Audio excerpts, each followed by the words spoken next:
नमस्कार. मी माधव सुकऱ्या गुरव लेखन दे धक्का मार सादर करीत आहे.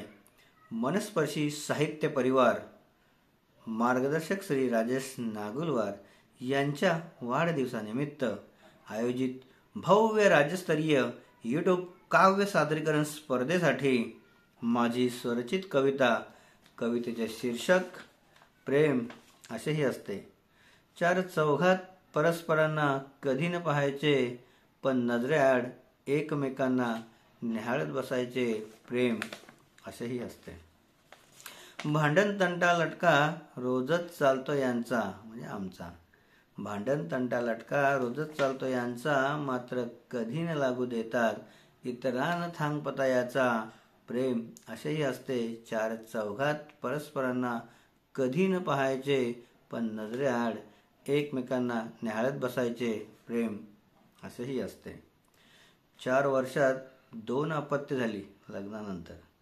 4 वर्षात 2 अपत्य झाली, पण प्रेमाचे कधी प्रदर्शन नाही केले. आपसात नात्याचा जिव्हाळा माया त्याच प्रेमाशिवाय असे का घडले. प्रेम असेही असते. 4 चौघात परस्परांना कधी न पाहायचे, पण नजरेआड एकमेकांना निहाळत बसायचे. प्रेम असेही असते.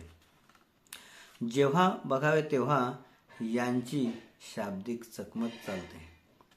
जेव्हा बघावे तेव्हा यांची शाब्दिक चकमक चालते, मात्र त्या चकमकीतही त्यांचे वेडे प्रेमच असते. प्रेम असेही असते.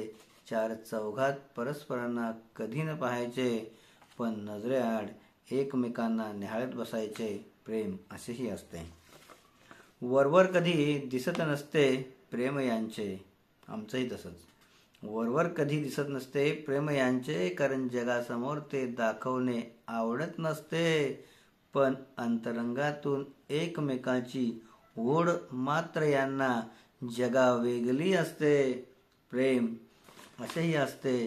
4 चौघात परस्परांना कधी न पाहायचे, पण नजरेआड एकमेकांना निहाळत बसायचे. प्रेम असेही असते. प्रेम असेही असते. प्रेम ही असते. धन्यवाद.